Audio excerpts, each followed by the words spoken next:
श्री राम।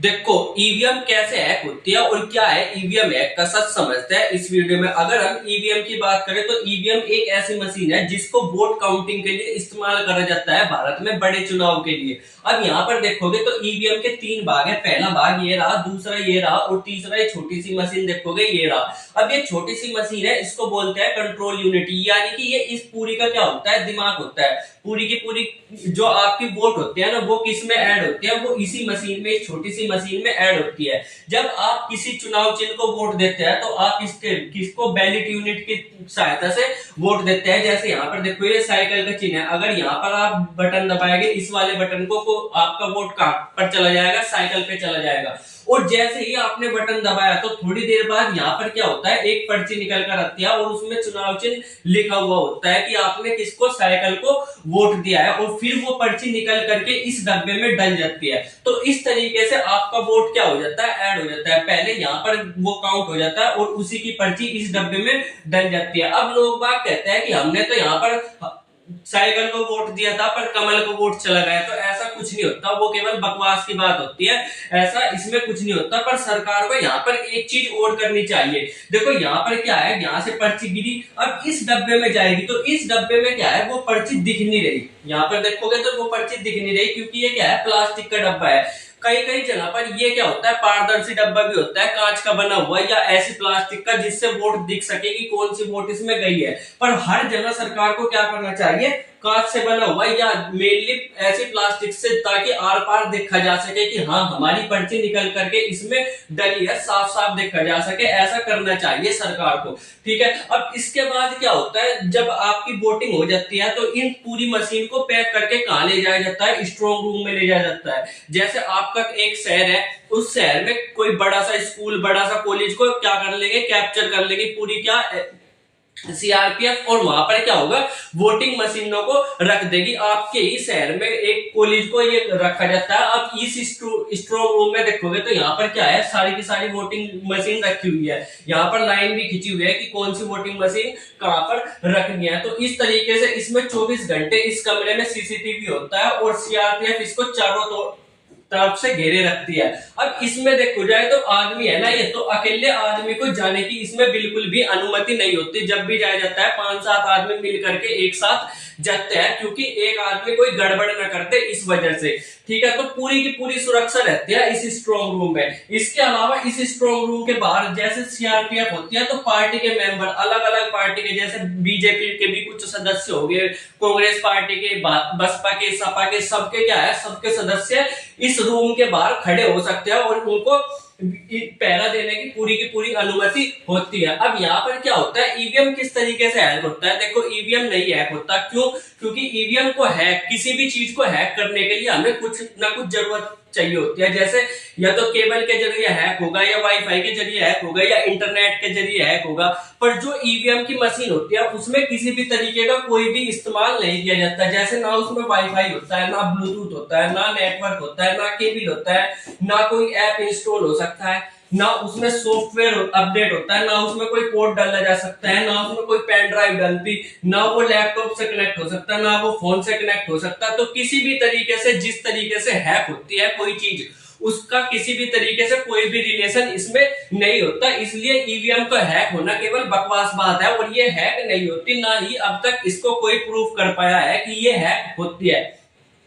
पर यहाँ पर आप सोचेंगे चलो ईवीएम हैक नहीं होती, मान लो ईवीएम तो हैक नहीं हुई, पर ईवीएम में सेटिंग तो पहले से हो सकती है, क्योंकि मोदी जी बड़े खतरनाक आदमी है, उनके दिमाग बड़ा तेज चलता है। तो वो पहले से ही ईवीएम को सेट करके कि ज्यादा से ज्यादा वोट उनको ही मिले, क्योंकि वोट की गिनती किसमें होती है, वोट की गिनती देखो इसमें होती है कंट्रोल यूनिट में। तो वो कंट्रोल यूनिट में पहले ही सेट कर दे कि हमें इतने वोट मिले, तो ये ऐसा हो सकता है या नहीं। तो देखो ऐसा है कि ऐसा भी नहीं हो सकता, क्यों, क्योंकि वोटिंग से पहले क्या होता है, जो सारी की सारी मशीन होती है ना, उनको ऐसा नहीं है कि एक मशीन ये किसी एक स्पेशल बूथ पर ही जाएगी। जैसे हमारी एक मशीन होगी वो एक बूथ पे जाएगी या दूसरे पे जाएगी, ये कुछ भी पता नहीं होता। ये किससे, ये सिलेक्ट होता है कंप्यूटर के द्वारा। किससे, कंप्यूटर के द्वारा ये सिलेक्ट होता है कि कौन सी मशीन कहां पर जाएगी, और वो भी अंतिम दिनों में ही इसको सिलेक्ट किया जाता है। सबके सामने, पार्टी मेंबर के सामने, सारी की सारी पार्टी यानी कि बीजेपी के भी सदस्य हो गए, कांग्रेस के भी सदस्य हो गए, सबके सामने ये दिखा करके सिलेक्ट किया जाता है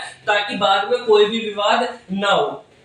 इसके अलावा वोटिंग के बाद क्या होता है, इस जो पूरी मशीन है इसको पैक करके, इसको सील लगा करके अच्छी तरीके से पैक करके कहां पर, स्ट्रॉन्ग रूम में, वोटिंग के बाद कहां पर, इस स्ट्रॉन्ग रूम में क्या कर दिया जाता है, इसको भेज दिया जाता है और यहाँ पर इसकी कड़ी निगरानी रखी जाती है।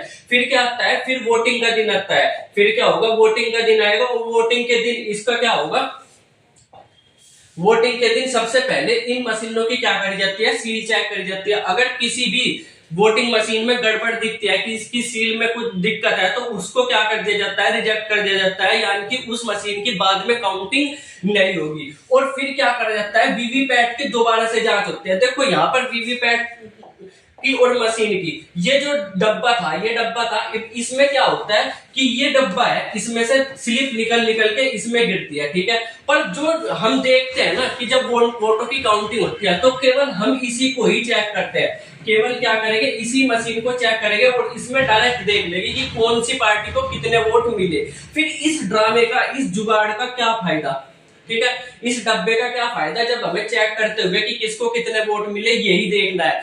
तो इसका क्या होता है, इससे हम क्या करते हैं, जैसे मान लो 500 मशीन थी टोटल या 100 मशीन थी टोटल, ठीक है। अब 100 की 100 में हम ये बार बार ये स्लिप की, इसमें जो पर्ची गिरी है उनकी गिनती नहीं कर सकते, सारी की सारी मशीन की गिनती करना, यानी कि फिर तो इसका मशीन का ही कोई फायदा नहीं है अगर हमें सारी की सारी गिनती करनी पड़ जाए। ये मशीन लाई क्यों गई है, ये मशीन इसलिए लाई गई है क्योंकि हमें इलेक्ट्रॉनिक तरीके से पहले 10 आदमी लगते थे, पर्ची छांटते थे और फिर उनकी गिनती करते थे, तो टाइम बहुत ज्यादा लग जाता था।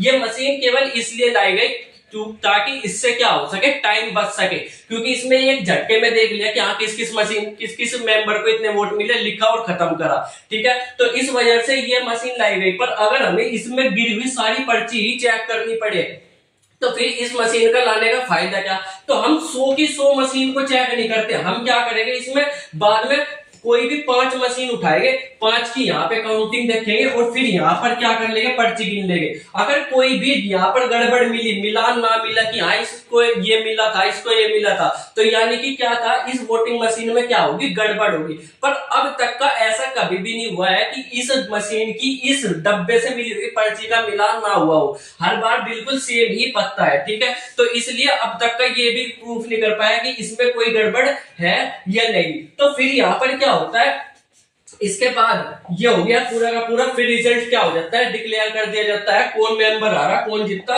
ये बता दिया जाता है। अभी सबसे बड़ी दिक्कत ये आती है कि जब इसमें हैक नहीं हो सकता, कोई गड़बड़ी नहीं हो सकती, तो सारी की सारी पार्टियां ये क्यों कहती है कि ईवीएम हैक हो गई। देखो सबसे बड़ी बात है कि हार ना मानना। अगर कोई भी पार्टी हार मान ले कि ठीक है चलो हम हार गए, तो क्या होता है, उससे बहुत बड़ा नेगेटिव इंपैक्ट पड़ता है जनता पर, क्योंकि जनता को ऐसा लगता है कि अगर हमने मान लो राहुल गांधी को वोट दे दी, अगर हमने राहुल गांधी को वोट दे दी, ठीक है, और राहुल गांधी क्या हो गए, हार गए, तो जनता को ऐसा लगता है कि यार राहुल गांधी हार गए, यानी कि हमारी वोट क्या हो गई, हमारी वोट खराब होगी। उनको ये दुख नहीं कि राहुल गांधी हार गए, ये कहेगा कि हमारी वोट खराब होगी, इससे अच्छा तो हम किसको दे देते, मोदी को वोट दे देते। तो जनता को ऐसा ना लगे कि हमारी वोट खराब हो गई, तो ये क्या कहेंगे, राहुल गांधी जी की ईवीएम हैक हो गई, ईवीएम हैक हो गई, ईवीएम हैक हो गई, ताकि जनता में विश्वास बना रह सके और क्या हो, अपने लोगों में विश्वास बना रह सके और ये लगे कि हाँ आज नहीं तो कल ये ईवीएम का खेल खत्म होगा और हम दोबारा से